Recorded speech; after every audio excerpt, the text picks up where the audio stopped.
Hello दोस्तों, welcome to Raj Malhotra IAS academy. आज हमारा इकॉनमी का 5th लेक्चर है और आज हम इस लेक्चर में जो टॉपिक्स कवर करने वाले हैं उनमें से सबसे पहले bilateral netting, then after alternate investment fund, then after national infrastructure and investment fund, chit funds, Nidhi companies and NBFCs and related issues. Friends, ये जितने भी आज हम टॉपिक डिस्कस करने वाले हैं ये मोर और लेस जो आपके स्टैटिक से तो रिलेटेड है ही हैं, ये मेनली करंट जो आपके टॉपिक्स हैं उनके साथ इनका मेन रिलेशन है। और सबसे पहले अगर हम बात कर ले बायलैटरल नेटिंग की, तो बायलैटरल नेटिंग जो है इस वर्ड का जिक्र जो है आपके बजट में भी हुआ है और आपके सर्वे में भी हुआ है। तो दोस्तों सबसे पहले समझ लेते हैं बायलैटरल नेटिंग है क्या। मैं एक इसको एग्जांपल लेके समझाता हूँ आपको कि let's say there are to peoples. मैं अपनी बात कर लेता हूँ, एक मैं हूँ और एक मेरा कोई और फ्रेंड है।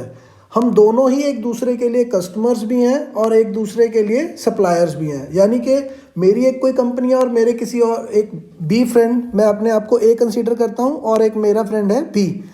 तो हम दोनों ही सप्लाई भी करते हैं एक दूसरे को मटेरियल और एक दूसरे से परचेज भी करते हैं। ठीक, अब क्या होगा, अगर मैं ए बी को कोई मटेरियल प्रोवाइड कर रहा हूँ तो उसके अगेंस्ट कोई बिल रेज करूँगा, दैट मीन्स बी ने मुझे उतने पैसे वापस देने होंगे उस मटेरियल के अगेंस्ट। और सेम वे जब बी कोई मटेरियल मुझे सेल करेगा तो बी भी एक बिल रेज करेगा, तो उसका पैसा भी किसको देना होगा, मुझे ए को, किसको देना है, बी को। लेट्स से यहाँ पे था 100 जो बी ए को देगा और जो ए ने बी को देना है वो है 80 रुपीज़। अब नॉर्मल केसेस में क्या होता है कि जो भी बिल ए ने रेज किए अगेंस्ट बी, वो बी उसको पैसे देगा। लेट्स से इस केस में कितना था, 100 रुपीज़। तो 100 कौन देगा, बी देगा किसको, ए को, और ए कितने देगा, 80 रुपीज़। तो यहाँ पे कितनी ट्रांजेक्शन इन्वॉल्व होगी, 2 ट्रांजेक्शन इन्वॉल्व होगी, एक 100 रुपये की और एक 80 रुपये की।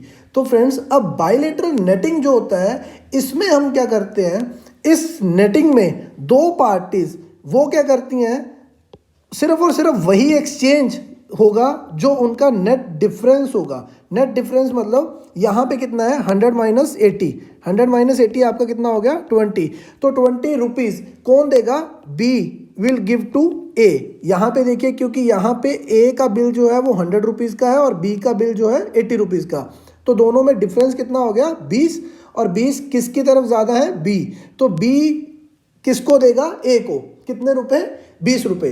तो यहाँ पे क्या हो गया, बायलैटरल नेटिंग से क्यों की जाती है, इसका फ़ायदा क्या है, इसका प्राइमरी पर्पस जो है वो है to reduce exposure to credit and settlement risk.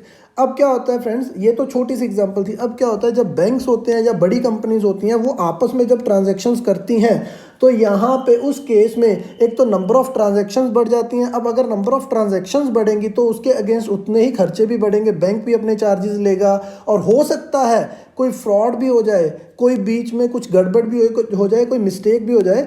तो वैसी मिस्टेक्स को कम करने के लिए बायलैटरल नेटिंग की जाती है। 2 कंपनियां आपस में पैक्ट साइन कर लेती हैं कि हमारा जो नेट स्वैप होगा, इसको स्वैप बोलते हैं, ठीक है ना, कि जो नेट स्वैप होगा उसकी ही ट्रांजैक्शन की जाएगी, ना कि हर एक सिंगल ट्रांजैक्शन हम एक दूसरे के लिए करेंगे। क्लियर, ये एग्जांपल है आपके लिए। अब इंडिया के केस में there is a no law in Indian financial contract law does not permit bilateral netting. India में बायलैटरल नेटिंग परमिशन नहीं है। कोई भी बैंक्स या कोई भी कंपनीज आपस में ये कॉन्ट्रैक्ट साइन नहीं कर सकती। बट यहाँ पे मल्टीलेटरल नेटिंग की परमिशन है। बट ये मल्टीलेटरल नेटिंग क्या है फ्रेंड्स, मल्टीलेटरल नेटिंग जो होती है इसमें क्या होगा, यहाँ पे हमने एग्जांपल ली थी ए और बी की, बट मल्टीलेटरल में क्या होगा, 3 पार्टीज होंगी, ए, बी और बीच में होगा सी। अब क्या हो गया, यहाँ पे पहले वाली एग्जांपल में क्या था, दोनों में ही कॉन्ट्रैक्ट साइन हुआ था और दोनों आपस में ही एक दूसरे के लिए ट्रांजैक्शंस कर रहे थे। बट इस केस में क्या होगा, C will work like a pool. ये मनी पूल है, ए भी अपने पैसा या बिल इसको देगा और बी भी इधर से पैसा और बिल इसको देगा। और यहाँ पे सारी की सारी सी के पास यहाँ पे सारी कैलकुलेशंस की जाएंगी और उसके बाद जो नेट बैलेंस होगा, जिस किसी को भी ट्रांसफ़र करना होगा वो सी करेगा। तो इंडिया में अभी तक मल्टीलेटरल नेटिंग जो है वो अलाउड है, बायलेटरल नेटिंग नहीं अलाउड, ठीक। बट इस बार बजट में और सर्वे में ये बोला गया है कि Indian government must allow bilateral netting norms, ठीक है, क्योंकि ये आगे जाके किसके लिए, ये कंपनीज के लिए भी फायदेमंद है, बैंक्स के लिए भी। रीज़न बीइंग कि अब देखिए कंपनी को अपना सेटलमेंट करने के लिए उतना पैसा साइड पे रखना पड़ता है, ठीक है, और दोबारा दूसरी कंपनी से उतना पैसा वापस आता है। बट इसमें क्या हो गया, बैंक्स के केस में भी ले लीजिए कि अब उतना जो साइड पे पैसा रखना था वो उतना पैसा नहीं उसको साइड पे रखना होगा, अब सिर्फ और सिर्फ नेट, क्योंकि पहले देखिए पहले 100 रुपीज़ साइड पे रखने थे, अब सिर्फ और सिर्फ 20 रुपये साइड पे रखने। तो जो 80 रुपीज़ है, एक्स्ट्रा 80 रुपीज़ वो मार्केट में जा सकते हैं और जिससे मार्केट बूस्ट कर सकती है। क्लियर। तो ये था आपका बायलेटरल नेटिंग का फंडा। इसके आगे चलते हैं, ऑल्टरनेट इन्वेस्टमेंट फंड्स। फंड देखिए यहाँ पे क्या है, इसका नाम समझिए ऑल्टरनेट इन्वेस्टमेंट। ये एक इन्वेस्टमेंट फंड है। फंड मैंने आपको पहले ही बताया था, फंड क्या होता है, जब लेट से आप 10 लोगों ने इकट्ठा किया पैसा और एक फंड में डाल दिया। एक फंड क्या होता है, एक बास्केट है जिसमें अलग अलग कंपनीज के शेयर्स पड़े हैं, यहाँ से अलग अलग लोग हैं, 10 लोगों ने पैसा इसमें डाला, मैनेजर को पैसा दिया, फंड मैनेजर को, और उसने वो सारा पैसा इस बास्केट में लगा दिया। तो this is called a fund. ये आपकी ये बास्केट है, ये एक फंड है, ठीक। तो इन्वेस्टमेंट अगर आप इन्वेस्ट कर रहे हो, ठीक है ना, तो ऑल्टरनेट इन्वेस्टमेंट फंड का मतलब क्या हुआ, ऑल्टरनेट इन्वेस्टमेंट फंड ये क्या है, these are privately pooled investment vehicles. Privately pooled मतलब एक कोई भी XYZ प्राइवेट कंपनी है, वो एक फंड बनाएगी और उसमें मनी पुलिंग करेगी। मनी पुलिंग मतलब आप लोगों से पैसा लेके उस फंड में डाला जाएगा। It is a private pooled investment vehicle which collects funds from the sophisticated investors, ठीक है, जो बहुत ही हाई नेट वर्थ इंडिविजुअल हैं उनसे पैसा लिया जाता है, वेदर इंडियन और फॉरेनर। चाहे वो इंडियन है चाहे वो फॉरेनर है, दोनों ही इसमें इन्वेस्ट कर सकते हैं इस फंड में पैसा, ठीक है। बट इस यहाँ पे क्या है, सोफिस्टिकेटेड इन्वेस्टर्स मतलब हाई नेट वर्थ जो इंडिविजुअल हैं उनका पैसा। अब इन इंडिया, जो आपका इंडिया के केस में ऑल्टरनेट इन्वेस्टमेंट फंड्स हैं, these are private funds which are otherwise not coming under jurisdiction of any regulatory agency in India. Normally क्या होता है फ्रेंड्स, आपकी शेयर मार्केट को कौन हैंडल करता है, सेबी करती है, ठीक है, या आपका अगर बैंकिंग सेक्टर में देख लिया जाए या NBFCs को कौन करता है, RBI। But in case of alternate investment fund जो सबसे मेन, UPSC आपको 110%, अगर UPSC ने आपको ऑल्टरनेट इन्वेस्टमेंट फंड प्री में पूछा तो ये जो ऑप्शन है ये 110% है कि UPSC आपके आगे रखेगा ही रखेगा कि जो आपके ऑल्टरनेट इन्वेस्टमेंट फंड्स हैं they do not come under any जुडिक्शन of any regulatory authority in India. ना ये सेबी के अंडर आते हैं, ना ही RBI के अंडर, ना ही IRDA के अंडर, किसी के अंडर भी इनको कंसीडर नहीं किया जा सकता, ठीक है। और ये आपके इनकी नॉर्मल, अगर मैं आपको एग्जांपल यहाँ पे देखूँ तो आपने हेज फंड सुना होगा, वेंचर कैपिटलिस्ट फंड तो बहुत ही फेमस है, जो नई आपको हमने लास्ट टाइम डिस्कस किया है, वेंचर कैपिटलिस्ट वही फंड्स हैं। उसके बाद नेशनल इंफ्रास्ट्रक्चर इन्वेस्टमेंट फंड, ये हम आगे डिस्कस करेंगे क्या होता क्या है। तो जितने भी आपके ऑल्टरनेट इन्वेस्टमेंट फंड्स हैं फ्रेंड्स, ये जो है किसी भी रेगुलेटरी अथॉरिटी के अंडर नहीं आते और इनमें कोई भी, ये प्राइवेटली पूल्ड फंड है, इसमें गवर्नमेंट नहीं पूल करती और इसमें कोई भी इंडियन या फॉरेनर जो है वो अपना पैसा लगा सकता है। क्लियर। आगे चलते हैं। अब यहाँ पे एक और टर्म है national infrastructure and investment fund. ये बहुत ही फेमस है और ये बहुत ही न्यूज़ में रहता है ये फंड फ्रेंड्स क्यों बनाया गया, specially for the infrastructure sector. आपको पता है कि इंफ्रा सेक्टर एक ऐसा सेक्टर है इकॉनमी का जिसके बिना बाकी कोई भी सेक्टर नहीं चल सकता। आप जितनी भी इंडस्ट्री लगा लो, अगर रोड्स ही नहीं है, रेल ही नहीं है, अगर आपके पास शिपिंग इंडस्ट्री ही नहीं है तो आप उस इंडस्ट्री को चला नहीं सकते। तो नेशनल इंफ्रास्ट्रक्चर एंड इन्वेस्टमेंट जो फंड है आपका, ये गवर्नमेंट ऑफ इंडिया ने 2015 में बनाया था और इसका इनिशियल जो फंडिंग रखा था वो था 40,000 करोड़, 40,000 करोड़ से बनाया गया ये फंड 2015 में।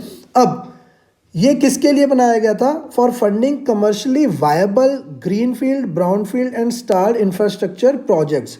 ये किस पर्पज़ के लिए बना था, जो आपके इंफ्रास्ट्रक्चर प्रोजेक्ट्स रुके हुए हैं या जो बिल्कुल ही नए हैं या जो जिनकी आपने कंस्ट्रक्शन करनी है, जो ब्राउन फील्ड है मतलब जो बने हुए हैं बट उसको आपने रेनोवेट करना है। तो ये इन सारे प्रोजेक्ट्स के लिए आपने एक नया फंड बनाया था। अब इन यहाँ पे एक चीज़ आपको जो ध्यान में रखनी है वो ये है, इंडियन गवर्नमेंट इज़ इन्वेस्टिंग 49%।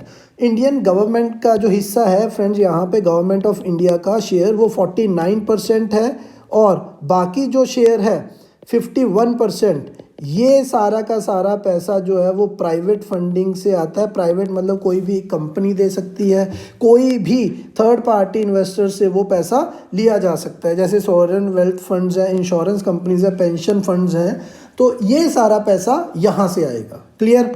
अब इसकी मैंडेट क्या है, जो आपका ये national infrastructure and investment fund है, इसकी मेन मैंडेट क्या है, ये कहाँ पे इसको पैसा लगाना ही लगाना है, वो है आपका एनर्जी सेक्टर, अगर बात कर ली जाए, transportation, housing, water, waste management and other infrastructure related. ठीक है, यहाँ पे देखिए हमारा मेन पर्पस जो है, जो मेन क्रिटिकल इंफ्रास्ट्रक्चर है, एनर्जी, ट्रांसपोर्टेशन, हाउसिंग, वाटर, इसके लिए ये बहुत ही ज़्यादा ज़रूरी है पैसा लगाना। ठीक। अब ये जो आपका NIF है, ये फंड फ्रेंड्स, ये एक ऑल्टरनेट इन्वेस्टमेंट फंड है। दैट मीन्स ये एक ऑल्टरनेट इन्वेस्टमेंट फंड है जिसके ऊपर यहाँ पे किसी भी कोई भी अलग से रेगुलेटरी अथॉरिटी नहीं है। It is just registered with SEBI as an alternate investment fund. Clear. अब आगे चलते हैं। अब ये जो आपका फंड है, इसमें आगे 3 तरह के फंड्स होते हैं फ्रेंड्स। 3 तरह के फंड्स हैं आपके NIF में। अब सबसे पहला जो फंड है उसका नाम रखा गया मास्टर फंड। मास्टर फंड जो आपको नाम से ही बता रहा है, इसका जो मेन ऑब्जेक्टिव है, objective of primarily investing in operation assets in the core infrastructure sector. Operational asset सबसे पहले तो कोर इंफ्रास्ट्रक्चर सेक्टर्स, और किसमें, रोड, ट्रांसपोर्ट, रेलवे एटसेट्रा, इन सब में पैसा लगाना है। तो मतलब क्या है, मास्टर फंड जो है वो सिर्फ और सिर्फ कोर इंफ्रास्ट्रक्चर सेक्टर में ही पैसा लगाएगा, इसके बिना ये पैसा कहीं और भी इन्वेस्ट नहीं कर सकता। सेकेंड टाइप जो है आपकी फंड ऑफ फंड्स। ये फंड ऑफ फंड्स क्या है फ्रेंड्स, ये मेन जो फंड है, ये यहाँ इसका पैसा कहाँ पे जाता है, it invest in the fund manage by fund managers.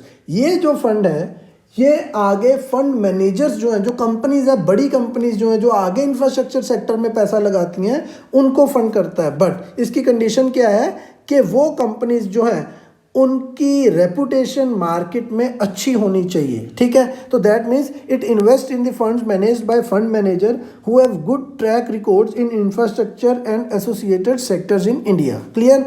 तो सेकंड आपका जो फंड है, फंड ऑफ फंड्स, ये कहाँ पे लगाता है, वो उन कंपनीज को पैसा देता है जिनकी बहुत अच्छी रेपुटेशन है मार्केट में और वो इंफ्रास्ट्रक्चर डेवलप करते हैं। और यहाँ पे मास्टर फंड क्या था, ये सिर्फ और सिर्फ कोर सेक्टर में पैसा लगाता है। थर्ड है आपका strategic investment fund. Strategic investment fund मतलब फ्रेंड्स, जो फ्रेंड्स किसके साथ है, ऑल्टरनेट इन्वेस्टमेंट फंड 2 के नाम से ये रजिस्टर्ड है। और ये आपकी जो स्ट्रेटेजिक एक्टिविटीज़ हैं, जो क्रिटिकल एक्टिविटीज़ हैं आपकी, वहाँ पे आपको इन्वेस्टमेंट की ज़रूरत है, तो वहाँ के लिए पैसा कहाँ से निकलता है, स्ट्रेटेजिक इन्वेस्टमेंट फंड से। क्लियर। चलिए आगे चलते हैं।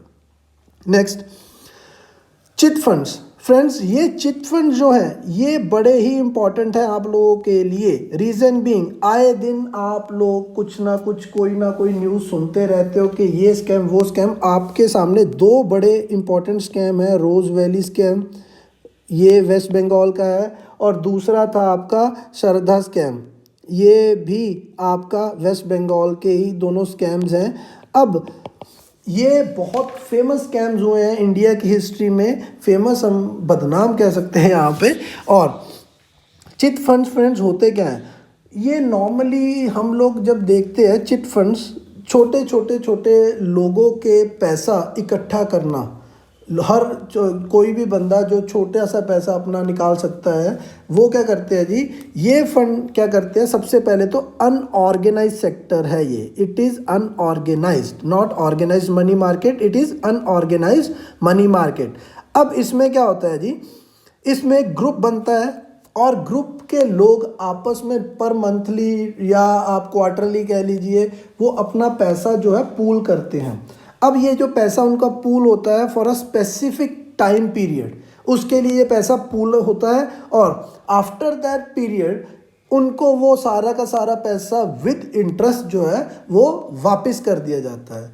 तो अब ये चिट फंड जो होते हैं, it is an agreement arrived by group of individual to invest certain amount through periodic instalments over a specified period of time.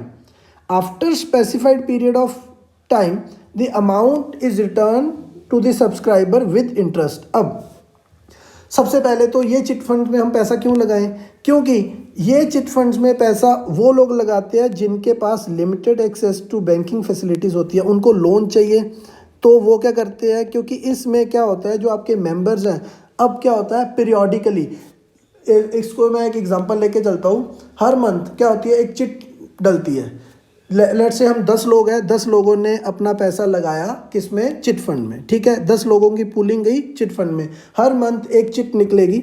हम चिट डालते हैं कि इस मंथ इस बंदे को पैसा मिलेगा, जिस बंदे के नाम, 10 लोगों का ही नाम चिट पे लिखा जाएगा, जिस बंदे के नाम की चिट निकली उसको वो पैसा जो है, जो पैसा उसको जितना चाहिए एज अ लोन उस बंदे को मिल जाएगा। अब ये लोन क्या है जी, इसका इंटरेस्ट रेट कम होगा, सब कुछ कम होगा, ठीक है। अब आफ्टर सम टाइम, जो भी उसका टाइम पीरियड रहेगा, वो बंदा उसका प्रिंसिपल और उसका जो है वो आपके साथ, क्योंकि आपका इसमें पैसा लगा हुआ था तो आपके पास इसका प्रिंसिपल जो अमाउंट है आफ्टर सम टाइम वो वापस आ जाएगा। क्लियर। अब नेक्स्ट, जो आपके चिट फंड्स हैं, ये इंडिया में जो आपके चिट फंड्स हैं इनको कौन हैंडल करता है? Chit funds act. Chit funds act है फ्रेंड्स, सेंट्रल गवर्नमेंट ने ये एक्ट बनाया, उसके अंडर इनको कंट्रोल किया जाता है। अब यहाँ पे एक सबसे इम्पॉर्टेंट चीज़ है जिसके कारण क्यों ये वेस्ट बंगाल के ये 2 चिट फंड्स जो हैं, स्कैम्स जो हैं, ये बदनाम क्यों हुए? क्योंकि ना तो आरबीआई ना सेबी, इन दोनों का कंट्रोल नहीं है चिट फंड्स के ऊपर, और ना ही गवर्नमेंट ऑफ इंडिया का। चिट फंड्स जो हैं, state governments are responsible for their administration. Chit funds जो हैं वो स्पेसिफिक स्टेट के पास ही रजिस्टर्ड होते हैं और स्टेट गवर्नमेंट ही उनको कंट्रोल करती है। तो इसमें कोई भी सेंट्रल एजेंसी, कोई सेबी, कोई आरबीआई इसको कंट्रोल नहीं कर सकता। और क्योंकि इसको कोई सेंट्रल गवर्नमेंट एजेंसी या कोई मेन अथॉरिटी सेबी या आरबीआई कंट्रोल नहीं करती, इसीलिए यहाँ पे स्कैम होने के चांसेस बहुत ज़्यादा बढ़ जाते हैं। क्लियर। और इसीलिए ये 2 स्कैम जो मैंने आपको बताए ये आपके सामने आए। क्लियर। अब नेक्स्ट चलते हैं। अब देखिए क्यों ये हमने डिस्कस किया यहाँ पे, क्योंकि रिसेंटली आपका चिट फंड्स जो है ये अमेंडमेंट, एक बिल आया है, इसमें अमेंड किए गए हैं कुछ ना कुछ प्रोविजंस जो चिट फंड के। सबसे पहले तो अगर हम बात कर लें, इसमें कुछ जो है सॉरी, कुछ the bill changes the names of the terms, कुछ एक टर्म्स हैं उनके नाम चेंज किए गए हैं, वो आप लोग देख सकते हो। उसके बाद इसका मेन क्या है था, bill seeks to allow the subscribers to join via video conferencing. अब इसमें क्या कहा गया है, इसमें सबसे पहले क्या कहा गया था, act specify that a chit will be drawn in the presence of at least 2 subscribers.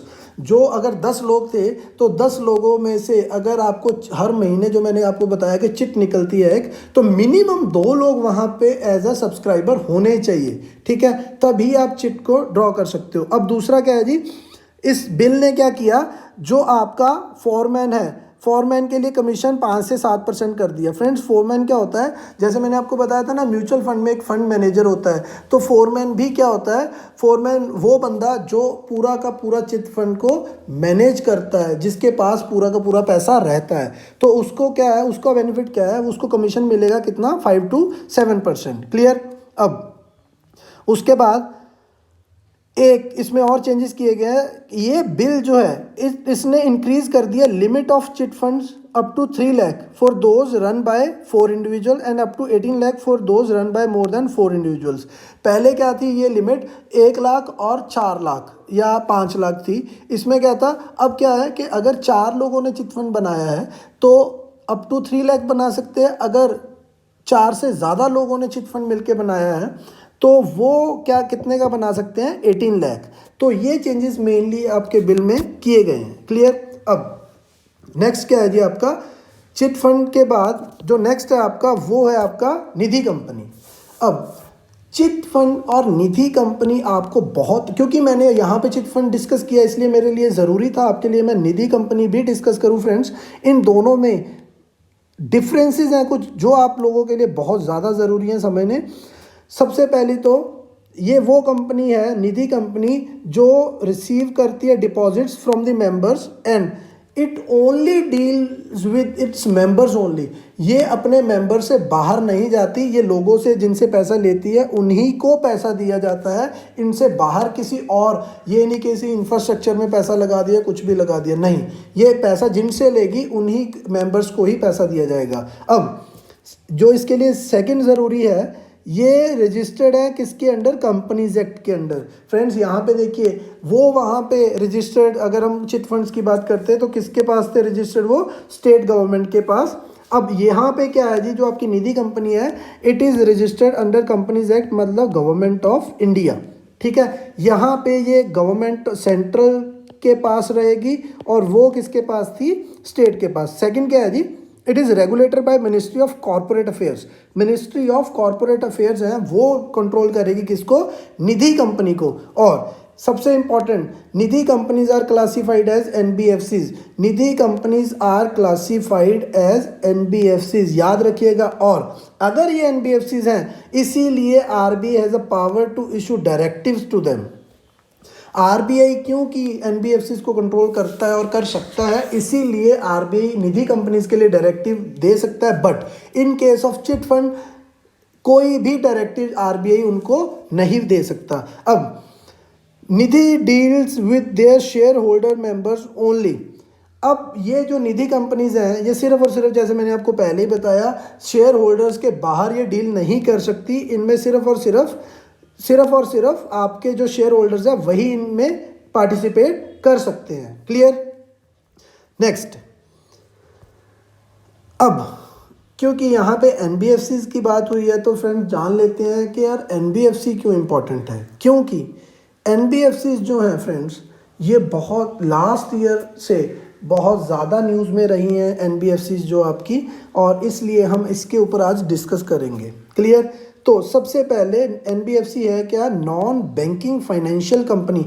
ऐसी कंपनी जो फाइनेंशियल एक्टिविटीज़ में पार्टिसिपेट करे बट वो एक बैंकिंग कंपनी ना हो, वो एक बैंक के अंडर रजिस्टर्ड नहीं हो सकती। These are registered under companies act 1956, ठीक है। ये 1956 कंपनीज एक्ट के अंडर रजिस्टर होती है, ना कि बैंकिंग एक्ट 1949। क्लियर। अब नेक्स्ट, इन जो कंपनीज हैं इनका काम क्या है, इनका काम है किसी को लोन देना, acquisition of shares, bond, debenture, securities issues by the government, और leasing, hire purchase and insurance business. Clear. But यहाँ पे एक चीज़ याद रखनी है, these companies does not include any institutions whose principal business is that of agriculture activity। कोई भी ऐसी कंपनी जो सिर्फ और सिर्फ एग्रीकल्चर एक्टिविटी में डील करे या जिसका मेजॉरिटी जो बिजनेस है वो एग्रीकल्चर एक्टिविटी के साथ रिलेटेड हो, वो कंपनी कभी भी इसमें पार्टिसिपेट नहीं कर सकती। कोई भी कंपनी जिसकी सिर्फ और सिर्फ इंडस्ट्रियल एक्टिविटी हो, अगर मैं कहूँ मारुति, वो कंपनी क्या करती है, गाड़ी बनाती है, तो वो एक एनबीएफसी नहीं कहलाई जा सकती, ठीक है। और उसके बाद कोई भी ऐसी कंपनी जो किस चीज़ में की प्रॉपर्टी में, इमूवेबल प्रॉपर्टी या मूवेबल प्रॉपर्टी में इन्वेस्ट करे, ठीक है, purchase and sale of any goods other than securities, ठीक। तो ऐसी कोई भी कंपनी जो एग्रीकल्चर में काम करे, जो इंडस्ट्रियल सेक्टर उसकी प्योर एक्टिविटी हो, या शेयर मार्केट के बॉन्ड्स या डिबेंचर्स को खरीदने के अलावा जो आपकी प्रॉपर्टी में इन्वेस्ट करे या कुछ भी करे, ऐसी कोई भी कंपनी को हम एनबीएफसी की कैटेगरी से बाहर रखेंगे। क्लियर। अब इसका प्रिंसिपल बिजनेस होता क्या है, प्रिंसिपल बिजनेस जो आपकी एनबीएफसी का है फ्रेंड्स वो क्या होता है। प्रिंसिपल बिजनेस देखिए, रिसीविंग डिपॉजिट्स, ठीक है। कोई भी स्कीम चलाते हैं, कोई भी म्यूचुअल फंड लाइक अगर कोई स्कीम चली तो उसमें क्या है, जो उसके डिपॉजिट्स होंगे ये कंपनीज वो डिपॉजिट ले सकती हैं, इसके जो भी लोग इसकी उस स्कीम में पार्टिसिपेट करेंगे। क्लियर। अब आगे चलते हैं। देखिए एनबीएफसी आपको क्लियर हो गया। अच्छा, इनका एक नाम है जिसको बोला जाता है shadow bank. Friends shadow bank हमने पहले भी डिस्कस किए थे। शैडो बैंक वो एंटिटी जो 70, 80, 90% बैंकिंग का आपको काम करके दे, बट वो कभी भी 100% बैंकिंग एक्टिविटीज़ में पार्टिसिपेट नहीं कर सकती। और जो कंपनीज एक्ट के अंडर बनती हैं, ना कि बैंकिंग एक्ट के अंडर। क्लियर? तो उनको क्या बोला जाता है? आपका शैडो बैंक। क्लियर हो गया? तो मतलब शैडो बैंक्स वो बैंक्स हैं जो यूनिवर्सल बैंक्स नहीं है, मतलब जो 100% बैंकिंग एक्टिविटीज़ नहीं कर सकते बट फाइनेंशियल एक्टिविटीज़ में पार्टिसिपेट करते हैं, उनको बोला गया है शैडो बैंक। क्लियर? नेक्स्ट, अब टाइप्स ऑफ एनबीएफसीज। टाइप्स, सबसे पहले तो देखिए फ्रेंड्स, इसको हम 3 तरीके से कैटेगराइज कर सकते हैं। सबसे पहले तो वो कंपनीज जो डिपॉजिट लेती हैं लोगों से, डिपॉजिट। ठीक है, अब यहाँ पे याद रखिएगा, जो आगे डिस्कस करते हैं चलिए, कि किस तरह का डिपॉजिट एनबीएफसी ले सकती है और किस तरह का डिपॉजिट नहीं ले सकती। तो 2 तरह की होती हैं फ्रेंड्स एनबीएफसीज। एक तो वो जो डिपॉजिट ले सकती हैं, दूसरी वो जो नॉन डिपॉजिट एक्सेप्टिंग होती है, जिनके पास अपना ही पैसा होता है। क्लियर? अब जो आपकी नॉन डिपॉजिट टेकिंग एनबीएफसीज हैं, उनको उनके साइज के अकॉर्डिंग भी डिस्ट्रीब्यूट किया जा सकता है। एक तो वो सिस्टेमेटिकली इंपॉर्टेंट एनबीएफसीज, ठीक है, सिस्टेमेटिकली इंपॉर्टेंट एनबीएफसीज, ठीक है, systematically important and other non deposit holding companies. Clear? 2 तरह की, सिस्टेमेटिकली इंपॉर्टेंट एनबीएफसी और systematically important non deposit holding NBFCs. Clear? 2 तरह की ये कंपनीज हो सकती हैं। और तीसरा, on the kinds of activity they conduct, कि किस तरह के काम में वो इन्वॉल्व है। ठीक है, तो चलिए 1 बाय 1 इनको आगे देखते हैं। सबसे पहले आपकी आ गई एसेट फाइनेंस कंपनी। कोई भी ऐसी कंपनी जिसका प्रिंसिपल जो बिजनेस है, प्रिंसिपल बिजनेस जिसका होगा वो होगा to finance physical assets supporting productive economical activity such as automobile, tractor, lathe, कुछ भी। एसेट फाइनेंस कंपनी, मेरी कोई कंपनी है, मुझे कोई नई मशीन खरीदनी है, कोई नई गाड़ी, मुझे कुछ यूनिट नया लगाना है, तो मतलब मैंने अपनी एसेट क्रिएट करनी है। नई एसेट बनाने के लिए मुझे फाइनेंस चाहिए, तो ऐसा फाइनेंस मुझे कौन देगा? Asset finance company. दूसरी कंपनीज कौन सी हैं जी? आपकी इन्वेस्टमेंट कंपनीज। इन्वेस्टमेंट कंपनी क्या है?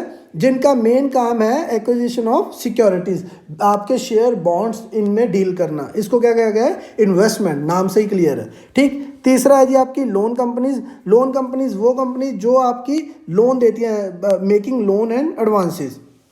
क्लियर? ये आपको लोन देती हैं, किसी भी कंपनी की किसी भी तरह की एक्टिविटीज़ के लिए आपको लोन प्रोवाइड किया जाता है। क्लियर?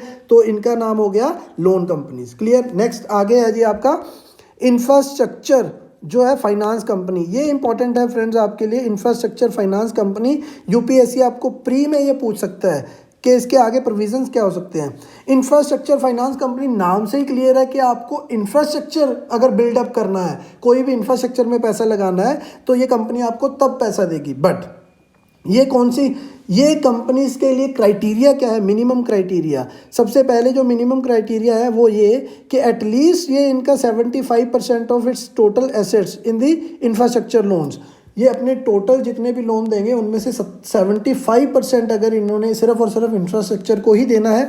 दूसरा, इनका जो मिनिमम नेट ओन फंड है वो 300 करोड़ होना चाहिए, मतलब इनके पास अपना 300 करोड़ जो मिनिमम नेट फंडिंग है ओन, इनके अपने पैसे, वो 300 करोड़ होना चाहिए। मिनिमम क्रेडिट रेटिंग इनके पास ए होनी ही चाहिए। और इनका कैपिटल जो आपकी एडिक्वेसी रेशियो है, CRAR जो है इनका, वो कितना है जी? बैंक के लिए नॉर्मली होता है 8%, 8.5%, और इनके लिए है मैंडेटरी जो है दैट इज़ 15%, 15% से कम नहीं चलेगा। क्लियर? तो ऐसी कंपनी जो ये चारों की चारों कंडीशंस को पूरा करती हैं उनको बोला जाता है इंफ्रास्ट्रक्चर फाइनेंस कंपनीज। और नेक्स्ट है आपका infrastructure debt fund. Infrastructure debt fund किस में होता है फ्रेंड्स? लॉन्ग टर्म डेट के लिए। अगर आपको 20 साल के लिए, 30 साल के लिए पैसा चाहिए, तो वो कंपनी जो आपको इतने सालों के लिए, इतने लंबे टाइम पीरियड के लिए पैसा देती हैं, उनको क्या बोला जाता है? इंफ्रास्ट्रक्चर डेट फंड, जो एनबीएफसीज हैं आपकी। क्लियर? अब नेक्स्ट है आपका, ये बहुत ही इंपॉर्टेंट है फ्रेंड्स, याद रखिएगा, एक ये और एक ये दोनों जो हैं आपके एनबीएफसीज, ये इंपॉर्टेंट है आपके लिए। और क्योंकि systematically important core investment company, systematically important core investment company. Clear? Systematically तो मतलब ये आपको याद होगा, पीछे हमने डिस्कस किया है, इसके साइज के अकॉर्डिंग इसको बोला जाता है। ठीक है, और इनका मेन काम क्या है? Business of acquisition of shares and securities. ठीक है जी, बिजनेस इसका क्या है? Acquisition of shares and securities. अब इनके लिए भी कुछ कंडीशंस हैं। वो कंडीशंस क्या हैं? होल्ड नोट लेस देन 90%, क्योंकि ये सिस्टमेटिकली इंपॉर्टेंट कंपनीज है। अगर ये फेल होती है तो पूरा सिस्टम कोलैप्स हो सकता है। इसलिए इन जो ये कंपनीज है, इनका 90% of its total asset in the form of investment in equity shares, preference shares, debt and loan to the group companies. इनकी अपनी ही जो ग्रुप कंपनीज हैं उनमें इनकी होल्डिंग जो है मिनिमम 90% होनी चाहिए उनके शेयर्स में। उससे ज़्यादा हो सकती है, उससे कम नहीं हो सकती। ठीक है, और इसमें दूसरा क्या है? इनकी जो टोटल इन्वेस्टमेंट है, it's investment in the equity shares, equity share में इनकी investment in group companies constitute not less than 60% of its total assets. ठीक है जी, अब याद रखिएगा जो इसकी ग्रुप कंपनीज है, सबसे पहली कंडीशन तो क्या थी? जो भी इनकी ग्रुप कंपनीज है उनकी 90% शेयरिंग किसके पास होनी चाहिए? इसके पास होनी चाहिए। क्लियर? अब दूसरी कंडीशन क्या है कि इसकी टोटल जो एसेट है, टोटल एसेट उसका 60% जो है वो उन ग्रुप कंपनीज में इन्वेस्ट होना चाहिए। ठीक, और ये कभी भी अपनी ग्रुप कंपनीज के शेयर्स और डेट लोन की में इन्वेस्ट नहीं, मतलब ट्रेडिंग नहीं करती, एक्सेप्ट किसके थ्रू? Block cell. ठीक है जी, याद रखिएगा ये ऐसा कभी नहीं हो सकता कि अपनी एक सिंगल ग्रुप कंपनी के शेयर और बॉन्ड में ये अपनी डील करे। ये अगर इसको मार्केट में उतारना है, शेयर्स को सेल आउट करना है तो ये सिर्फ और सिर्फ ब्लॉक सेल के थ्रू ही इसमें पार्टिसिपेट कर सकती है। इसमें इसके बिना ये ट्रेड नहीं कर सकती। क्लियर? अब नेक्स्ट चलते हैं। इसका जो एसेट साइज है वो 100 करोड़ या इससे ऊपर होना चाहिए, और इट एक्सेप्ट्स पब्लिक फंड्स, ये लोगों का पैसा एक्सेप्ट कर सकती है जिसके थ्रू ये चलती है। क्लियर है जी? अब आगे चलते हैं। एनबीएफसी और बैंक में डिफरेंस क्या है? मैंने आपको बताया कि ये बहुत ही इंपॉर्टेंट है फ्रेंड्स। डायरेक्ट क्वेश्चन आते हैं, आज तक जितने भी एनबीएफसीज के क्वेश्चन आए हैं आप मान के चलो, ये एक चार्ट जो आपके सामने ये टेबल है, इसमें से सारे के सारे सॉल्व होंगे आपके वो क्वेश्चंस हैं क्या। सबसे पहले मैंने आपको बता दिया कि एनबीएफसीज का मीनिंग क्या है और उसका मतलब क्या है। ठीक है, इनकॉर्पोरेटेड अंडर, ये कंपनीज एक्ट के अंडर बनती हैं और वो बैंकिंग रेगुलेटर एक्ट के अंडर। अब देखिए मैंने आपको बताया था ना वहाँ पे डिपॉजिट, एनबीएफसी जो हैं वो demand deposit can not accept, ये सिर्फ और सिर्फ टाइम डिपॉजिट जो है वो ले सकती हैं।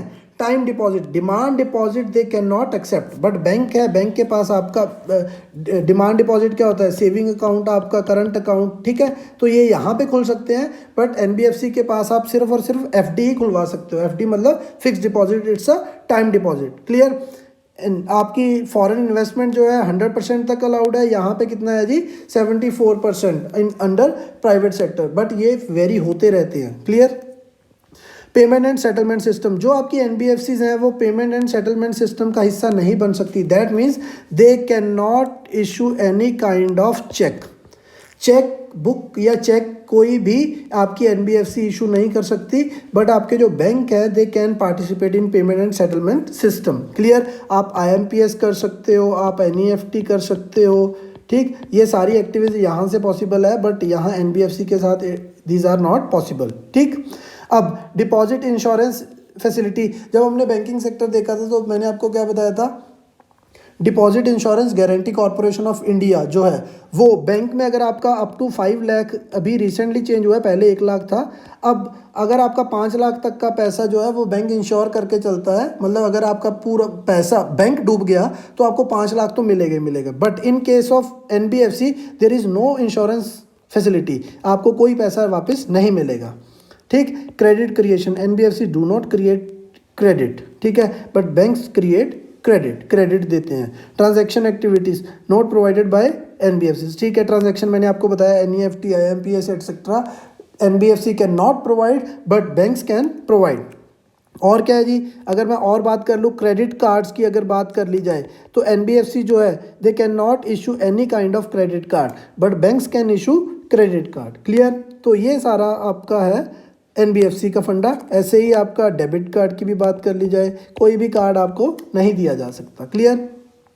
अब नेक्स्ट है, ये हो गया आपके डिफरेंसेस। फ्रेंड्स यहाँ पे हो सकता है 2-3 डिफरेंस और हो जो मैं स्किप कर रहा हूँ अभी और मेरे दिमाग में अभी फ़िलहाल नहीं आ रहे। आप प्लीज़ एक बार नेट पे ज़रूर चेक कीजिएगा अगर आपको कोई और डिफरेंस मिले। रीज़न बीइंग मैंने आपको बताया कि बहुत ही ज़्यादा इंपॉर्टेंट है UPSC pre point of view से ये टॉपिक। क्लियर? आगे अब क्यों हमने डिस्कस किया ये एनबीएफसी? आईएलएफएस एक कंपनी है जिसका नाम है infrastructure leasing and financial services limited. ये इंडिया की सबसे बड़ी एनबीएफसी थी जो सिर्फ और सिर्फ इंफ्रास्ट्रक्चर में पैसा लगाती थी। और ये क्या थी? Systematically important non deposit accepting core investment company. ये क्या कौन सी कंपनी थी? सिस्टमेटिकली इंपॉर्टेंट, जो हमने पीछे डिस्कस किया है। मतलब अगर ये कोलैप्स हुई तो आपका पूरा का पूरा सिस्टम कोलैप्स हो सकता है। हुआ भी यही। अब ये जो कंपनी थी इसके साथ हुआ क्या? इसके साथ हुआ अगस्त 2018 में जब इन्होंने सेबी का पैसा लौटाना था तो उस पेमेंट वो पेमेंट थी कितने की? 1000 करोड़। ये डिफ़ॉल्ट कर गए उस पेमेंट पे। डिफ़ॉल्ट मतलब ये टाइमली वो पेमेंट सेबी को नहीं दे पाए। और जब ये टाइमली पेमेंट नहीं दे पाए सेबी को, तब इसके बाद देखा गया इनके स्ट्रक्चर के और इनके वर्किंग के ऊपर देखा गया तो there was series of defaults. ठीक है? अब इसके बाद जैसे ही पहला डिफ़ॉल्ट सिडबी के साथ इन्होंने किया, उसके बाद number of defaults on commercial papers, मतलब जिन लोगों ने इनके कमर्शियल पेपर्स खरीदे थे उनको पैसा देना था वो नहीं टाइम पे लौटा पाए। डिबेंचर्स का पैसा था वो नहीं दे पाए। किसी से लोन दिया था वो भी पैसा वापस नहीं दे पाए। तो कहने का मतलब क्या है? अगस्त 2018 ऑनवर्ड्स इनकी जो सिचुएशन थी वो बुरी और बुरी और बुरी होती चली गई। क्लियर? तब जब ये इतनी बुरी होती चली गई तब इसके बाद क्या हुआ जी? इसकी जो रेटिंग थी उसको डाउनग्रेड किया गया। ठीक है? इसकी रेटिंग जो सबसे पहले कभी AAA थी, सबसे हाईएस्ट जो क्रेडिट रेटिंग होती है वो थी AAA। ठीक? तो उससे इसको डाउनग्रेड कहाँ पे कर दिया गया? लोएस्ट पे, जो था आपका डिफ़ॉल्ट कितना? D। तो अब जैसे ही इसको D के ऊपर इसकी रेटिंग कर दी, मतलब क्या हो गया?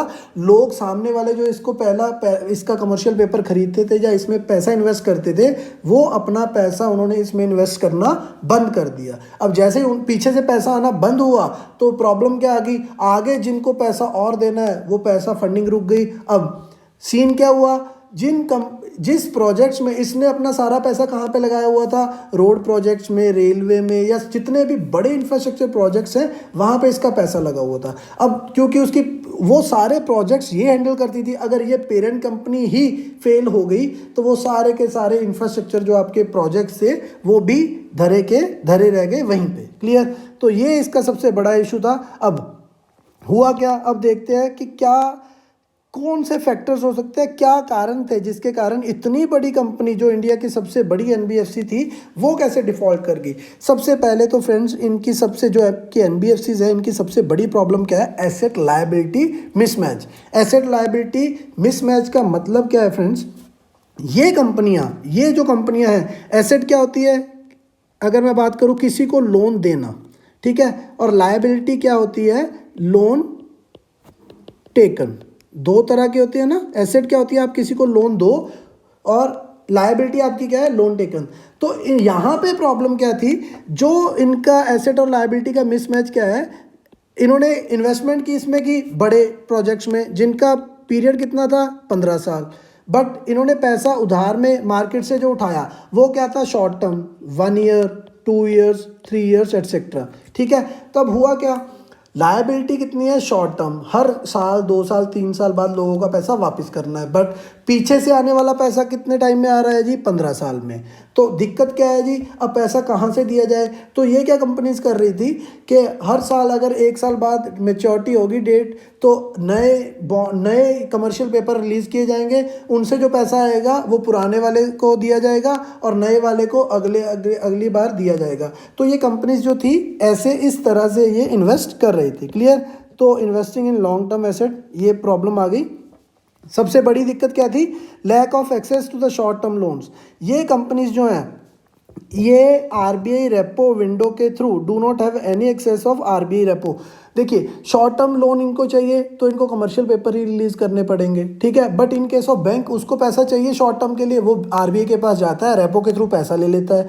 बट यहाँ पे क्या है, ये वो पैसा उठा ही नहीं सकते, ठीक है। अब क्योंकि नए लोग इनमें पैसा इन्वेस्ट कर नहीं रहे और आरबीआई इनको पैसा देगा नहीं, तो ये अपना पैसा जो इनकी लायबिलिटीज़ है उसको कैसे पूरा करेंगी। अब जैसे ही वो ये डिफ़ॉल्ट करने लगी, अपनी लायबिलिटीज़ पूरा ना की इन्होंने, एक liability word of mouth negative इतना फैला कि इनकी पूरी की पूरी रेटिंग जो है वो नीचे आ गई, ठीक। अब नेक्स्ट और भी क्या प्रॉब्लम थी, अनवायबल प्रोजेक्ट्स। फ्रेंड्स देखिए, बड़े जितने भी इंफ्रास्ट्रक्चर प्रोजेक्ट्स होते हैं they are viable as well as unviable. बहुत बार होता है कि रोड सेक्टर में पैसा लगा हुआ है कंस्ट्रक्शन में, बट रोड सेक्टर के लिए जो आपकी लैंड एक्विजिशन है वही नहीं पूरी हुई, तो 20-20 साल जो है, 15-15 साल का जो टाइम गैप है वो वायबल प्रोजेक्ट्स भी अनवायबल में कन्वर्ट हो जाते हैं। तो इनके साथ ये सबसे बड़ी प्रॉब्लम थी कि इनके जो वायबल प्रोजेक्ट्स भी थे वो भी अनवायबल हो गए, और जो पहले से ही अनवायबल प्रोजेक्ट्स में पैसा लगा हुआ था वो भी इनका वहीं पे ख़त्म हो गया। क्लियर। अब ये थी आपकी एनबीएफसीज की सबसे बड़ी प्रॉब्लम, कि क्यों एनबीएफसीज फेल हो रही हैं फ्रेंड्स। और जैसा हमने देखा कि आईएलएफएस का ही मुद्दा था, और आपको मैं एक चीज़ बताना चाहता हूँ कि इस बार के जो आपका सर्वे है वहाँ पे एनबीएफसी वाला जो चैप्टर है, एनबीएफसी के रिलेटेड बातें की गई है, वो आप एक बार ज़रूर देखिएगा, वहाँ से आपको इन्फॉर्मेशन मिलेगी एनबीएफसी के फेलियर के। मोर और लेस तो मैंने यहाँ पे सारा कवर कर दिया है, बट फिर भी अगर आप एक बार देखेंगे तो आपको थोड़ा सा और नॉलेज मिलेगी, और बेटर होता है हमेशा ही ज़्यादा से ज़्यादा पढ़ना। क्लियर। तो होप फ्रेंड्स कि मैंने जितना आज ट्राई किया डिलीवर करने का मैं अच्छी तरह से कर पाया, और आई होप कि आप लोग भी घर पे बैठ के इस टाइम को फुली यूटिलाइज कर रहे हो, और जितना इन दिनों में आपको टाइम मिला है don't waste even a single minute. And UPSC होगा भी उसी डेट को होगा, 31 मई को ही, जो आज की डेट है जो दी गई है पहले ही, उसी डेट को होना है। तो प्लीज़ जितना हो सके अपना टाइम डिवोट कीजिए, जितना हम लोग ट्राई कर रहे हैं उतनी ही उससे दुगना आप लोग ट्राई कीजिए नॉलेज इकट्ठा करने की और प्रैक्टिस करने की। And stay at home, stay safe. Thank you.